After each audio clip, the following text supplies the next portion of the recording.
Përshëndetje miqtë e mi. Mirë se vini në një tjetër histori prekse që do t'ju bëj të ndaloni për një çast dhe të mendoni për fuqinë e lidhjeve të gjakut dhe fatin që shpesh luan lojën e tij të çuditshme me jetën tonë. Sot do t'ju tregoj një histori që prek zemrën, një histori për një plak të vetmuar, që ndonëse nuk kishte fëmijë, gjeti ngushëllim duke ndihmuar një familje të varfër që jetonte përballë shtëpisë së tij. Ai i shihte si fëmijët e vet i donte, i ndihmonte me çdo gjë që kishte. Por askush nuk e dinte se pas gjithë kësaj dashurie fshihej një e vërtet e madhe, një e vërtet që do të dilte në dritë vetëm pas 50 vitesh. Një ditë ndodhi e papritura.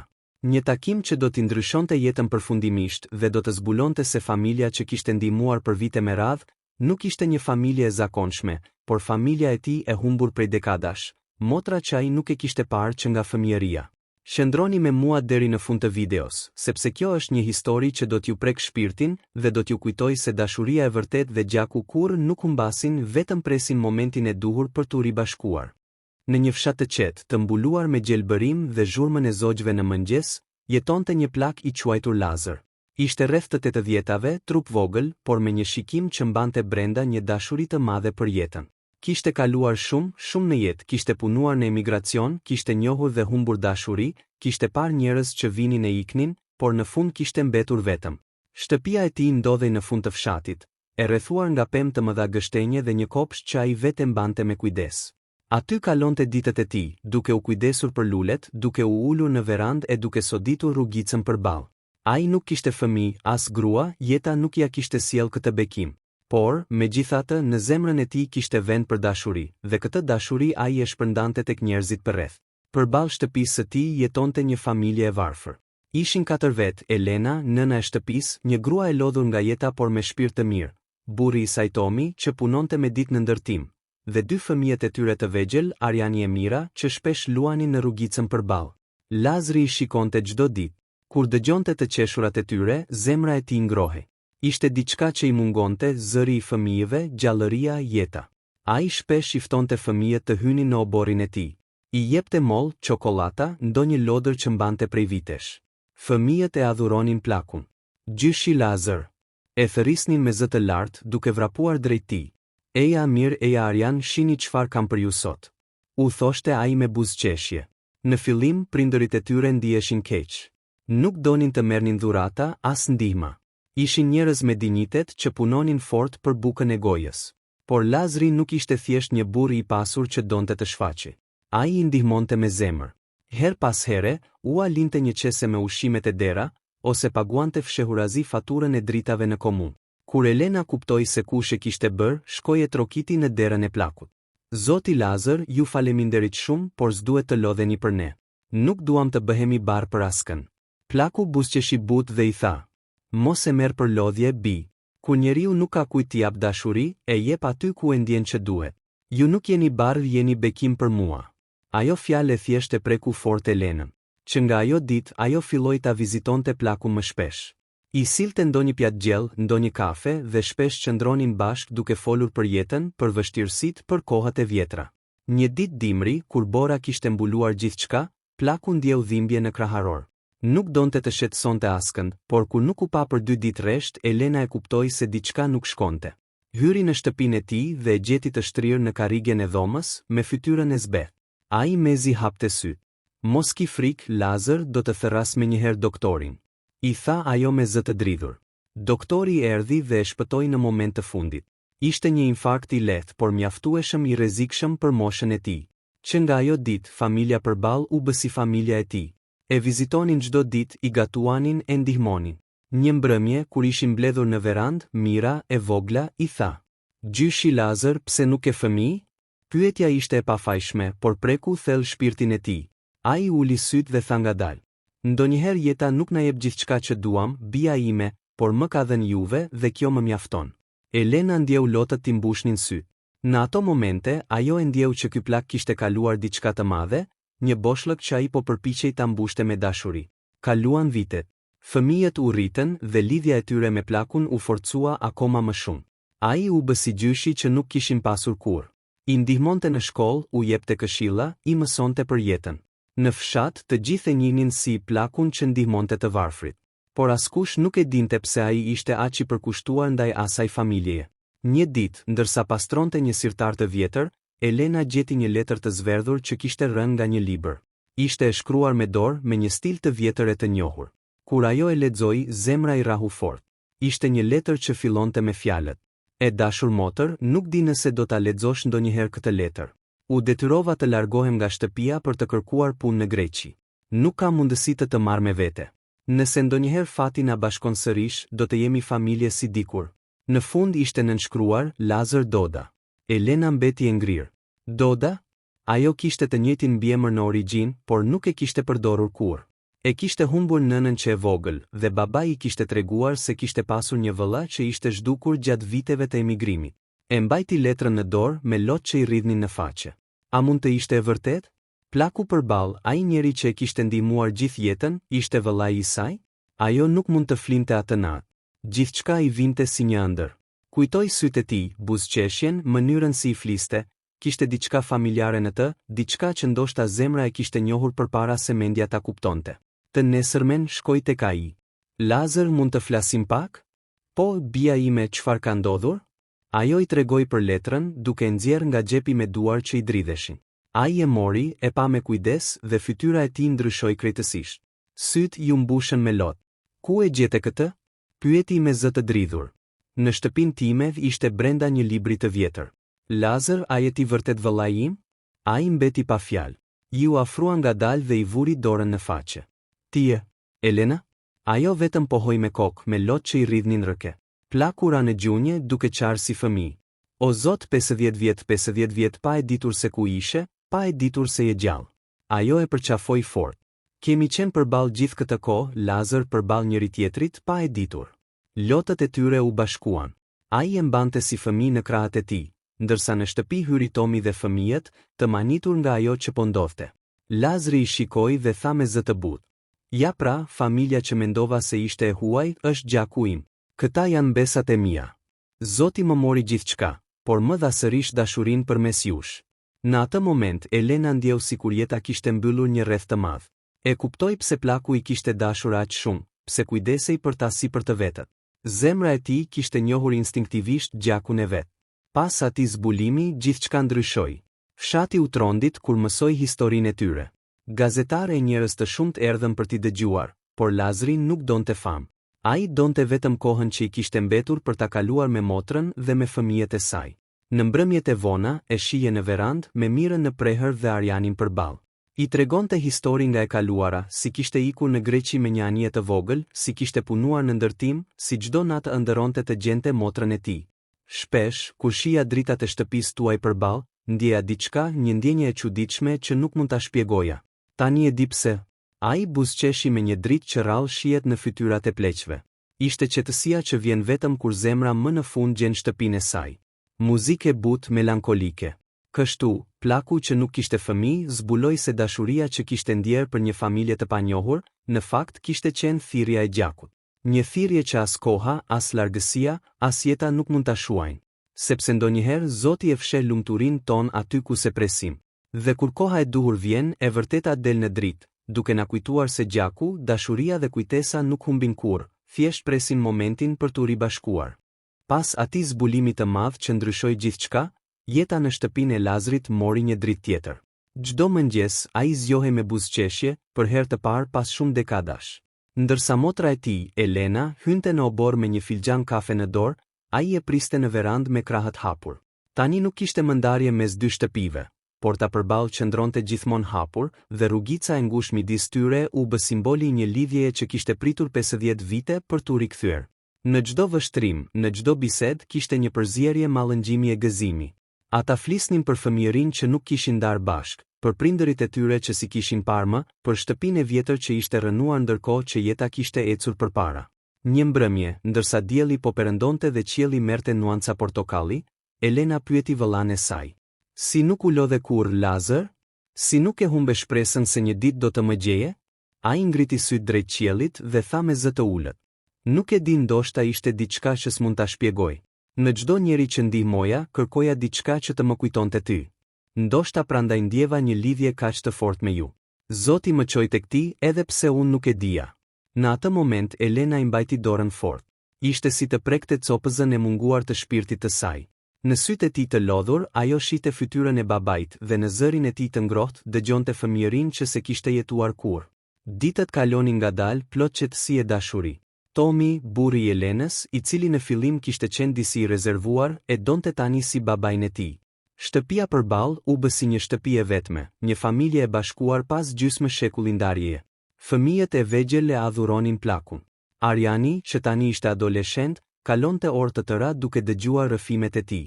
Ndërsa Mira, e vogla me flok kaçurela, i ulej në prehër çdo mbrëmje dhe i kërkonte të tregonte përralla. Gjyshi Lazar, a më tregon përrallën e zogut që gjeti shtëpinë e tij? E pyeste ajo çdo natë. Plaku qeshte. E dashur, ajo përrallë s'është thjesht përrallë. Është historia ime. Edhe unë isha si ai zog që fluturoi larg, u lodh, u rrëzua, por një ditë, pas shumë viteve, gjeti shtëpinë e vet. Mira buzëqeshte dhe i fshinte lotët nga faqet, pa e kuptuar pse lotonte. Në fshat, njerëzit filluan ta respektonin edhe më shumë plakun. Ai nuk ishte më njeriu i vetëm, tani ishte simboli dashurisë, i faljes, i fatit që ditë të kthej gjithçka në kohën e duhur. Por pas gjithë atij gëzimi, ditët filluan të bëheshin më të qeta, më të heshtura. Plaku lodhej më shpesh. Lëvizjet ju bën më të ngadalta dhe fryma më e rëndë. Një pasdite, Elena e gjeti të ulur në verandë duke mbajtur në dorë një album të vjetër. Çfarë shikon ashtu Lazar? Ai buzëqeshi dhe ia zgjati albumin. Shiko, këto janë fotografitë e prindërve tanë. I ruajta gjithë këto vite. Kam shpresuar që një ditë t'i tregoj dikujt që do të kujdesej për to dhe tani e di se ku do të shkojnë. Ajo e mori albumin me kujdes. Ishin foto të zverdhura me buzëqeshje të humbura në kohë. Lotët i rodhen në faqe ndërsa i vazhdoi. Kam një kërkesë, Elen. Kur të mos jem më, dua që shtëpia ime të mos mbyllet. Dua të mbetet e hapur për çdo që ka nevojë, siç e mbajta unë gjithmonë. Mos e ktheni në kujtim të trishtuar, por në stret dashurie. Ajo nuk foli. Vetëm e përqafoi fort, ndoshta duke ndjerë se ato fjalë ishin amanet. Në ditët që pasuan, Lazri shkroi një letër. Me dorën që i dridhej, ai shkroi për çdo person që kishte ndihmuar, për çdo gjë që kishte dashur. Në fund shtoi fjalët. Nuk lash pas pasuri, por lash dashuri. Dhe ajo është më e vlefshme se çdo gjë. Kur e mbaroi, e mbylli me kujdes në një zarf dhe ja la Mirës, duke i thënë: Ruaje këtë, bija ime. Një ditë do ta lexosh dhe do të kuptosh gjithçka. Një mëngjes pranvere, kur dielli sapo kishte lindur, Elena trokiti në derën e tij. Nuk mori përgjigje. Hyri ngadalë brenda dhe e gjeti të ulur në karrigjen prandritares, me fytyrën e kthyer nga jashtë, sikur po shikonte dritën e parë të ditës. Fytyra e tij ishte e qetë e buzëqeshur. Në dorë mbante një fotografi të vjetër të dyve kur ishin fëmijë. Elena u ul pranë tij, e përqafoi dhe shpërtheu në lot. Ai ishte larguar pa zhurmë, pa dhimbje, i qetë, i bashkuar me motrën, i pajtuar me jetën. Varrimi i tij u bë një ngjarje që mblodhi gjithë fshatin. Nuk kishte njeri që të mos e kishte njohur, ndihmuar apo ndjer dashurinë e tij në një formë apo tjetër. Në ceremoninë mortore, Elena mbajti në dorë letrën e fundit që ai kishte lënë. Me zë të dridhur, e lexoi përpara të gjithëve. Nëse po lexoni këtë, do të thotë se unë s'jam më. Mos qani, mos më vajtoni si të humbur. Jam atje ku doja të isha gjithmonë, në paqe, mes dashurisë që kërkova gjithë jetën. Kam mësuar se familja nuk është vetëm ajo që lindim, por ajo që e ndërtojmë me zemër. Në çdo dorë që ndihmova, pash Zotin. Në çdo sy që më falenderoi, pash nënën tonë. Dhe në çdo buzëqeshje të Mirës e Arianit, pash fëmijët që si pata kurrë, por që Zoti mi dha në fund. Mos harroni, jetoni me dashuri, sepse vetëm ajo mbetet. Fjalët e tij lanë të gjithë të heshtur. Fëmijët qanin, por jo nga trishtimi, por nga dashuria. Në fund të ceremonisë, Mira, që e mbante letrën në dorë, i tha nënës së saj: Mami, gjyshi nuk ka vdekur.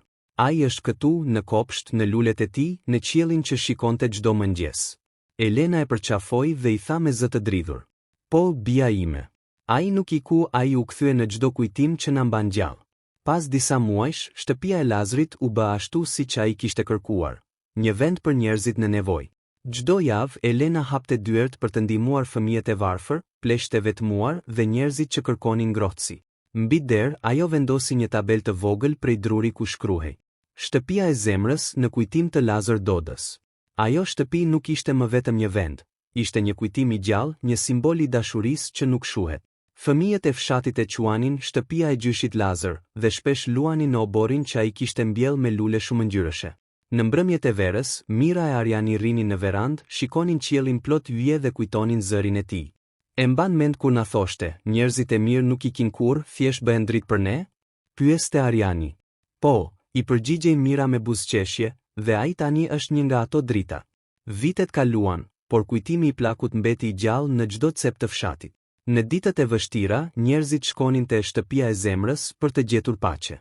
Dhe mbi tryezën e drurit, ku ai kishte shkruar letrën e fundit, Elena vendosi një kornizë me fjalët e tij të fundit.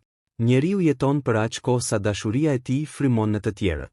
Muzikë e butë nostalgjike në sfond. Dhe kështu, historia e plakut që nuk kishte fëmijë, por që gjeti familjen e tij në fund të jetës, u bë legjendë. Një kujtim i gjallë për të gjithë ata që besojnë se dashuria e vërtet nuk matet me gjak, por me zemër.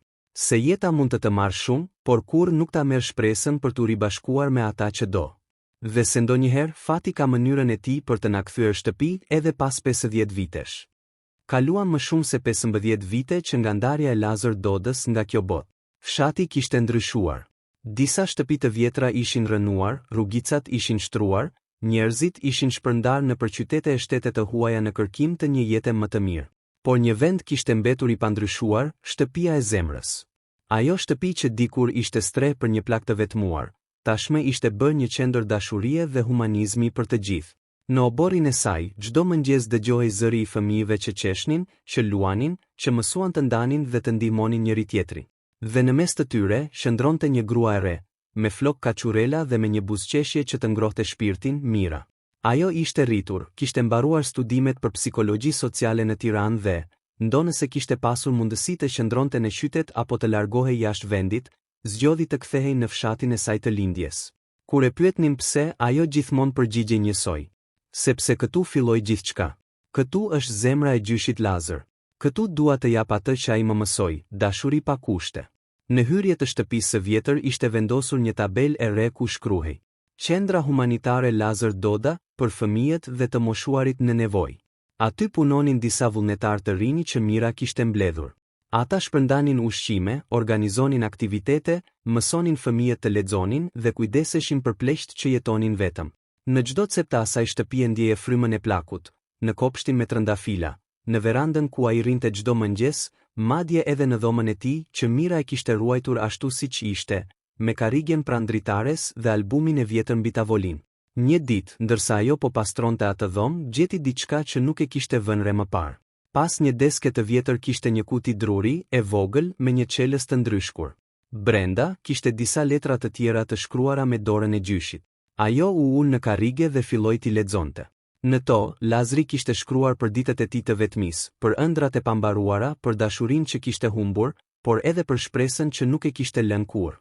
Në njërin prej tyre, ai kishte shkruar: Nëse një ditë dikush që kam dashur e gjen këtë, dua t'i kujtoj se jeta nuk matet me vitet që jeton, por me dashurinë që jep. Mos e ndal kurrë dashurinë tënde, sepse ajo është mënyra më e bukur për të mbajtur të gjallë shpirtin e atyre që s'janë më. Mira mbylli sytë dhe ndjeu sikur e dëgjoi zërin e tij. Ajo e kuptoi se nuk ishte rastësi që kishte zgjedhur këtë rrugë. Ishte si një thirrje që vinte nga ai, nga amaneti që nuk vdes kurrë. Pas disa muajsh, ajo vendosi të hapte një fondacion më të madh në emër të tij.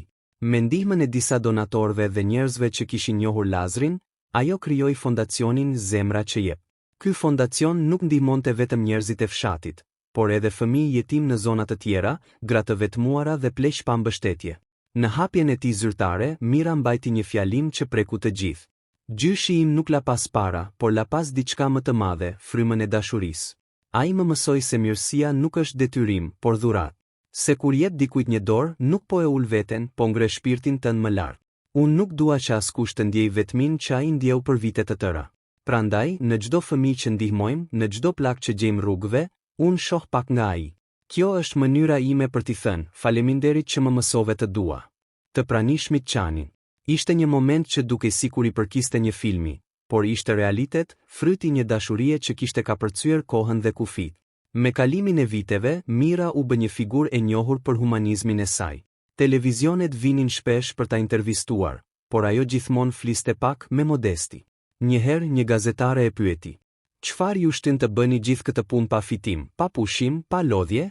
Mira buzëqeshi dhe u përgjigj: "Sepse e di si është të jesh në anën tjetër."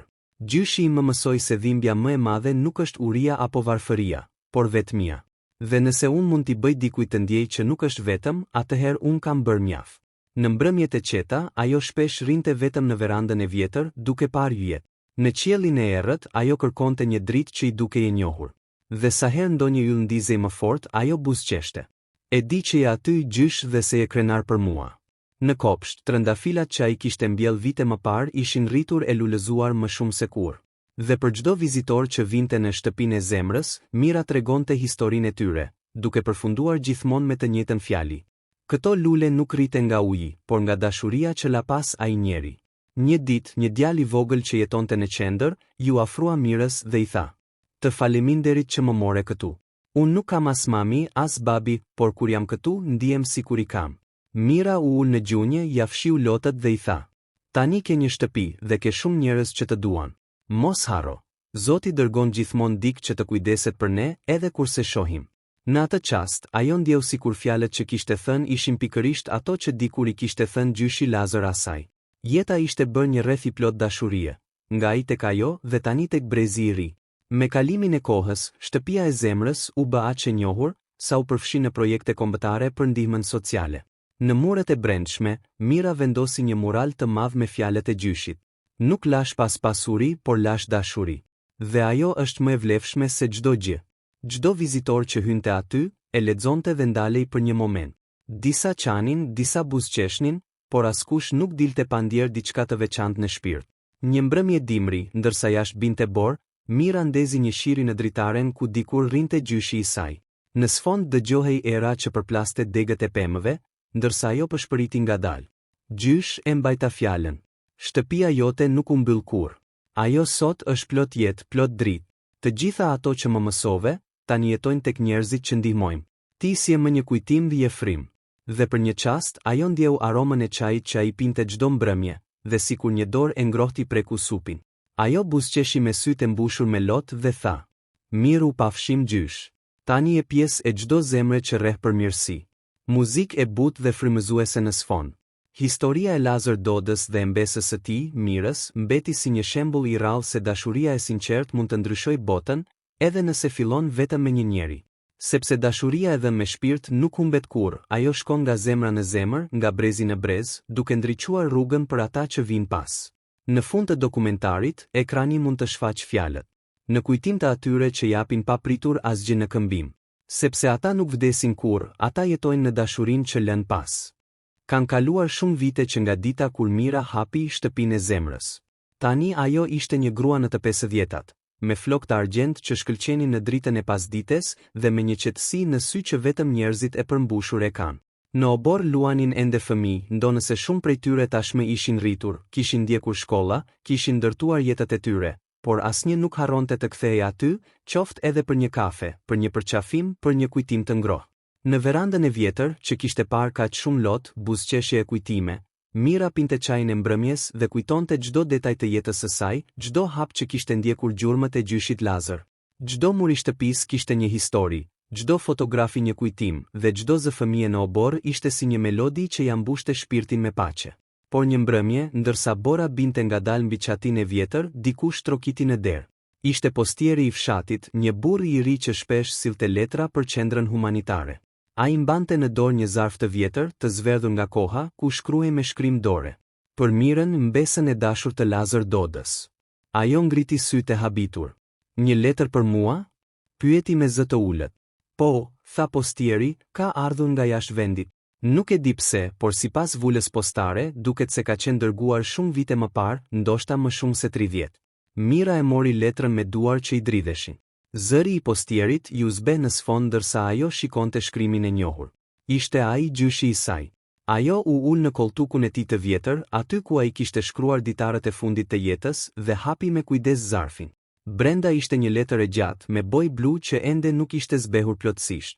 Në fillim, letra fillonte me fjalët që e tronditën: "Nëse kjo letër të mbërrin, do të thotë se koha ka bërë punën e saj. Nuk e di nëse jam ende gjallë kur ta lexosh, por e di se dashuria që kam për ty nuk do të shuhet kurrë." Lotët i mbushën syt. Zëri i gjyshit i dukej sikur vinte nga përtej viteve. Ajo vazhdoi të lexonte me frymë të dridhur. "E dashura ime mirë, Ndoshta në jetën tënde do të kesh pyetur pse nuk fola kur më shumë për të kaluarën time. E vërteta është se zemra ime ka mbartur një sekret për më shumë se 50 vjet. Një sekret që e mbajta jo nga frika, por nga dhimbja. Kur isha i ri, para se të nisesha për në qytet, dashurova një vajzë. Quhej Eleni. Ishte motra ime ajo që humba. Por nuk e humba vetëm si motër, e humba si shpirt, si pjesë e vetes. Një keqkuptim i madh, një zëng për trashëgimin e prindërve tan, na ndau për jetë.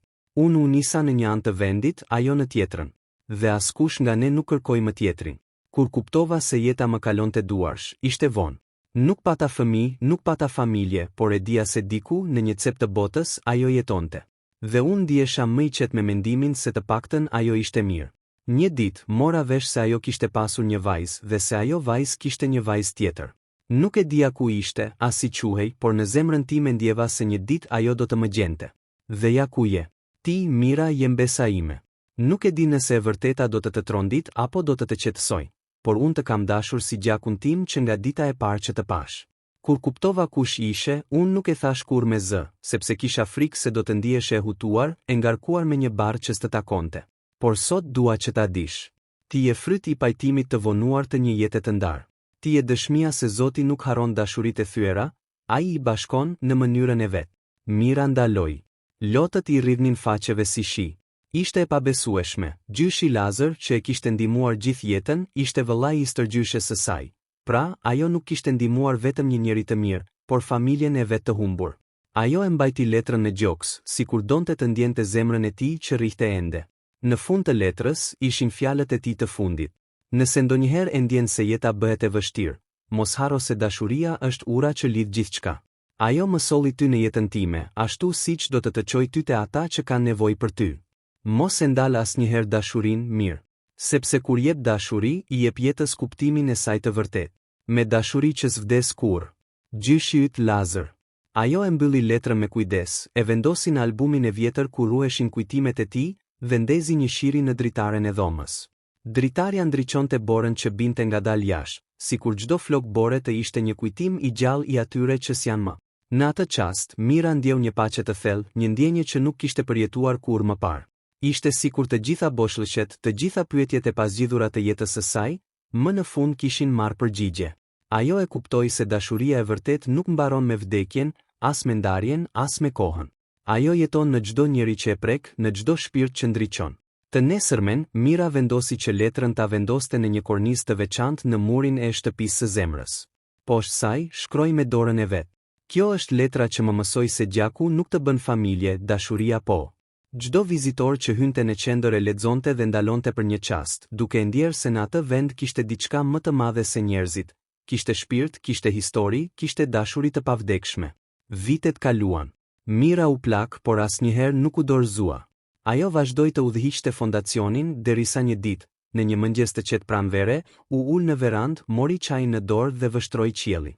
Në fytyrën e saj u pasqyrua një buzëqeshje e lehtë, e pastër, si drita e parë e agimit. Në atë çast, era lëvizi lehtë perden e dritares, dhe sikur zëri i gjyshit Lazar u dëgjua në sfond. E bëre mirë. Shpirti im tashmë është i qetë. Ajo mbylli syt me buzëqeshje. Dhe një trëndafil i kuq që kishte lulëzuar para kohe në kopsht u përkul lehtë drejt dritares, si të donte ta përshëndeste. Në mbrëmje, fëmijët e qendrës ndezën qirin në kujtim të saj, njësoj siç bënte ajo dikur për gjyshin. Në murin kryesor të shtëpisë së zemrës, tani shkruhej: dashuria nuk ka fund. Ajo është fillimi i gjithçkaje.